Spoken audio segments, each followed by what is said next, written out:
Creation Roll Music says, what is a good resource for understanding the relationship between music and the ad game? IG influencer, TikTok. What is a good resource for understanding the relationship between music and the ad game? I'm not sure I understand the question, but it sounds like it's a good one. I just don't understand it. All right, let me catch up here. How do you go about reducing the length of your tracks when they want a 60-second version? So do you create, okay, so we got a couple questions. Do you create 60s, 30s, 15 version on all your tracks, or is that more? So when I'm creating like all these different versions, right, I don't really do anything extra. Like, I create the full track, whatever the full version is going to be. Say if it's 1.5 minutes, boom, that's it. So once I finish the whole track, everything's mixed and mastered. What I do is just reverse engineer from there. I go from like the very end, and then I'll highlight the section and just scroll back. Like in Logic, you have the cycle, that yellow bar where you can adjust the cycle range. I adjust that until I'm at 15 seconds.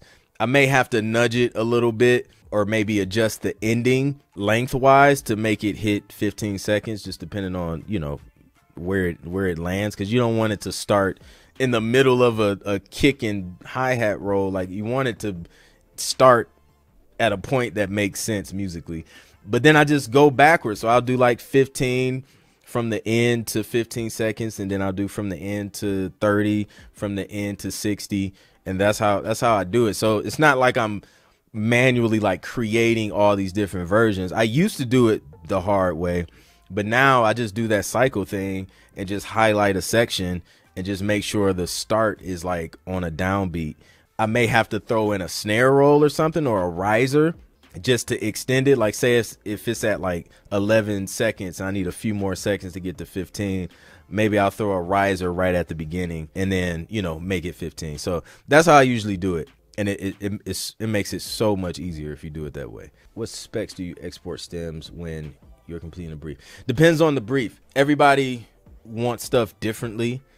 So it just depends. Sometimes they'll ask for, you know, just a certain file types, certain, you know, specs and stuff like that. So it's a case by case basis. But usually I'm definitely sending WAV, you know, at least 16-bit WAV, and that's either in 44.1 or 48.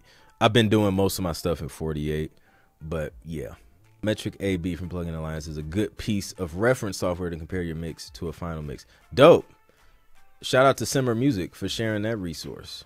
Shout out to the new people that are in this joint. Let me know where you guys are from. Let me know what you do, and drop your questions in the joint. I'm answering questions today.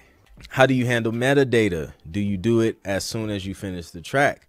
Another good question. So this is something that, again, it depends on the company. Like, every company does it differently. Some companies I have to do a spreadsheet. Some companies you do it on their platform, where you upload the tracks, and then, you know, they may have like just a whole platform where you can type in metadata. Some companies do it for you. You don't really have to worry too much about it. And then other companies will use the information that's in, say, like your Disco. Like, if you're using Disco to share tracks, then Disco allows you to put in metadata and, you know, all the song information, writer information, all of that stuff.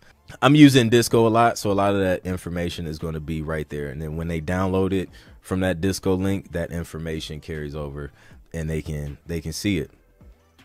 So that's another reason why I like Disco, because it kind of makes that part of the process easier. But yeah, definitely want to make sure you do it. It is tedious. Like, that's probably the part that most producers don't like, because it ain't creative.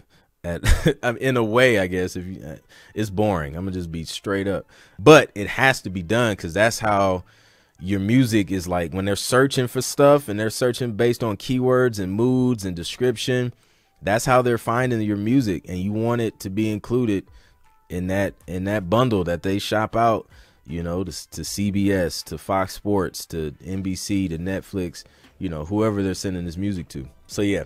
And do I send my tracks pre-mastered? Yes, I mix and master everything I send. I want to put my best foot forward.